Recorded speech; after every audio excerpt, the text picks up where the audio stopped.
درود بر شما، وقتتون بخیر. راجع به استوری قبلی من حقیقتش دلم نیومد اینو نگم. ببینید اون ظرف غذا که من 550 کالری تمیز داده و حدوداً 42 گرم پروتئین که خیلی مقدار قابل توجهی در یک وعده، تقریبا برای من در اومد 70 تا 80 هزار تومان. با بهترین مواد حساب کردم 70 تا 80 هزار تومان.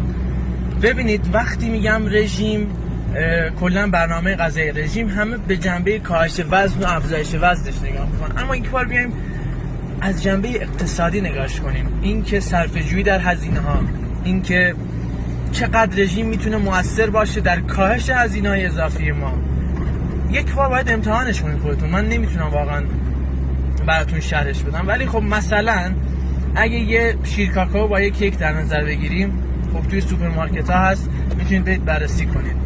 طی استوری بعدی میگم که چی هستش. گفتم حتی خودتونم میتونید برید بررسی کنید. یک شیر کاکائو کیک توی فروشگاه در میاد چقدر؟ 60,000 تومان.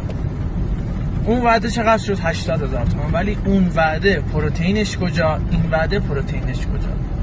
اون 42 گرم پروتئین به شما میده، این نهایت بده 2-3 گرم.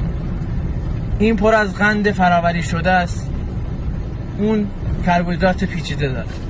این پر از چربی اشباع، اون غذا تقریبا چربیش سالمه. اصلا غیر قابل مقایسه است. تست کنید، یک بار رژیم رو تست کنید، اصلا نه برای کاهش یا افزایش، برای اینکه بدونید که چقدر باید غذا بخورید. من مثلا 70 کیلویی با فلان قد، با فلان وزن، با فلان سن، چقدر باید غذا بخورم تا اینکه نه بیشتر از نیازم باشه نه کمتر.